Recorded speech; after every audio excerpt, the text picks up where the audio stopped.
ओफो, सूरज को उगे हुए कितनी देर हो गई, मुर्गे को बाग दिए हुए 2 घंटे हो गए, लेकिन ये हमारी बहुरानी तो अभी तक बिस्तर पर टांग पसार कर सो रही है। इन शहरी लोगों का भी ना कोई कायदा ही नहीं होता। सच में घोर कलयुग आ गया है। एक हमारा जमाना था, रात को सबसे आखिर में सोते थे और सुबह सबके उठने से पहले जाग जाते थे। हमारी सास ने तो कभी हमें सोते हुए भी नहीं देखा। और एक आजकल की बहुएं हैं, जब तक सास दरवाजा न पीटे इनकी नींद ही नहीं खुलती। बहू, ओ बहू। तभी गायत्री की आवाज सुनकर उसका बेटा राजवीर दरवाजा खोलता है। ओफो माँ, क्या हो गया? क्यों सुबह सुबह कुड़कुड़ कर रही हो? ना दिन देखती हो ना रात, जब देखो बड़बड़ बड़बड़ शुरू कर देती है। अब बोलोगे भी कि ऐसा क्या हो गया जो सुबह 5 बजे आपका भाषण शुरू हो गया? ओहो, देखो तो इस शहरी चूजे को कैसे अपनी पत्नी की तरफदारी कर रहा है। एक श्रवण कुमार था, वाह वाह वाह वाह, और एक ये है बीवी का चमचा, और एक इसकी बीवी है जिससे अभी तक बिस्तर छोड़ा नहीं गया। आपका हुक्म हो जनाब, तो क्या हम अपने साथ साथ आपकी पत्नी के लिए भी चाय बना कर ले आए?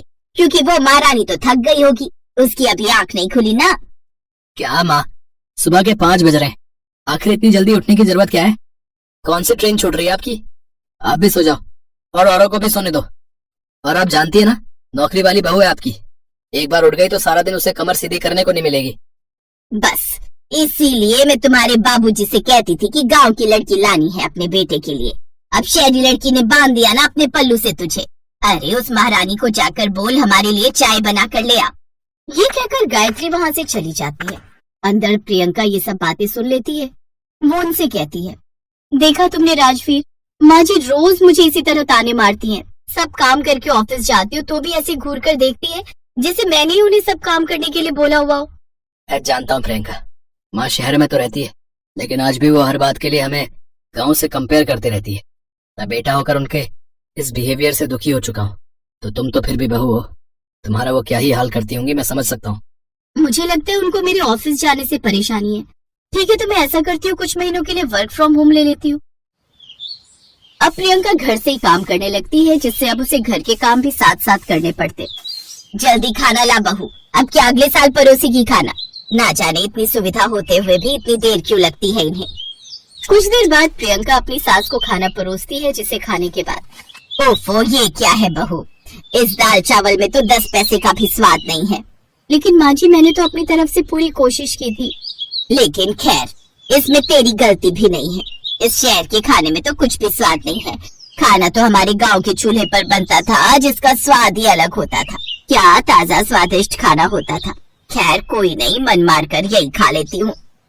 दिन का काम निपटा कर प्रियंका ऑफिस के काम में लग जाती है। फिर शाम को वो अपनी सास को चाय बना कर देती है, जिसे पीते ही गायत्री उसमें भी नुक्स निकालती है।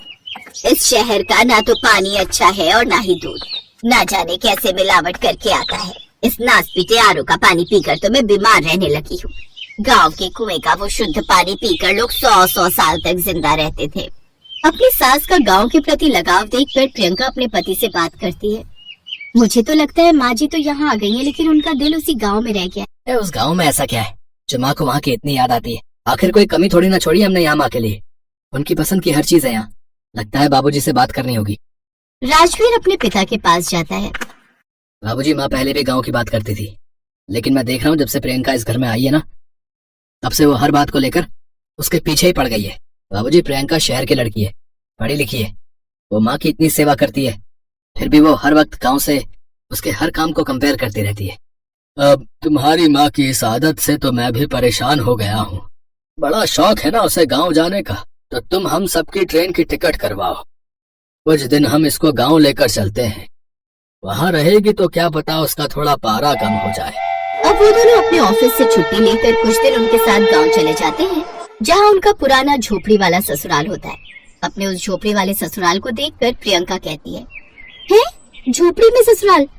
राजवीर, क्या माँ जी इसी झोपड़ी के लिए हर वक्त गांव-गांव की रट लगाए रहती थी? यहाँ तो ना तो डबल बेड और ना ही कोई सुविधा, फिर इस खाट और चूल्हे के लिए माँ जी इतना गांव-गांव करती थी। बहू, इस गांव में कोई सुविधा नहीं थी, तभी तो हम शहर गए और वहाँ खुद की मेहनत पर मकान खड़ा किया। लेकिन तब भी वो हमेशा मुझे ताने ही देती थी कि मैं उसे यहाँ से ले गया। लेकिन अब वो यही व्यवहार अपने बेटे बहू के साथ करेगी तो आखिर कैसे चलेगा? मैंने ही उसे इस घर से दूर किया था ना, इसलिए अपनी भूल सुधारने के लिए उसे यहाँ उसके झोपड़ी में ससुराल में लेकर आया हूँ। मैं भी तो देखूं वो कितने दिन रह पाती है इस झोपड़ी वाले ससुराल में। उस झोपड़ी वाले घर की साफ सफाई करके प्रियंका चूल्हे पर खाना बनाने जाती है, लेकिन काफी देर तक वो आग जलाने की कोशिश करती है पर उससे वो आग नहीं जलती। आखिर में उसकी सास आकर चूल्हे में आग जलाती है जिस पर प्रियंका खाना बनाती है, लेकिन चूल्हे की आग से घर में धुआं धुआं हो जाता है और प्रियंका खांसने लगती है। फिर जैसे तैसे खाना खाकर वो सब सो जाते हैं, लेकिन उस रात उनमें से किसी को भी उन खाट पर नींद नहीं आती। अगली सुबह, आहा, इस चारपाई पर सोकर तो मेरी कमर ही दर्द हो गई। लगता है उन शहरी गद्दे की आदत शरीर को लग गई है। फिर नहाने के लिए घर में पानी नहीं होता तो रामदीन गायत्री से कहता है, जाओ अब तुम जाकर कुएं से पानी लेकर आओ। तुम्हें कुएं का पानी बड़ा पसंद है ना, जाओ जाओ। क्या मैं? फिर सर पर मटका लेकर सास कुएं की ओर जाती है, लेकिन अपनी सास को देख प्रियंका भी उनके साथ चली जाती है, जहाँ उन्हें गांव की कुछ औरतें मिल जाती हैं। सच में लता, भले ही मैं शहर चली गई, लेकिन दिल तो मेरा आज भी गांव में ही रह गया। बड़ी अजीब हो तुम गायत्री, शहर में भला ऐसी क्या कमी है? वहाँ तो हर सुख सुविधा होती है। गाँव में इतनी गरीबी है, कच्ची झोपड़ी तेज बारिश में कब ढह जाए कह नहीं सकते। 4-4 दिन तक बिजली नहीं रहती, गर्मी में सड़ते रहो और तो और पानी भी पीना हो तो कुएं से पानी खींचो, तब जाकर उसमें से पानी लो। बच्चों के लिए ना तो ढंग का स्कूल है, ना कॉलेज, ना अस्पताल, ना तो कोई सुविधा ही नहीं। लता बिल्कुल ठीक कह रही है गायत्री, रामदीन भाई साहब ने तुम्हारे लिए कितना कुछ किया।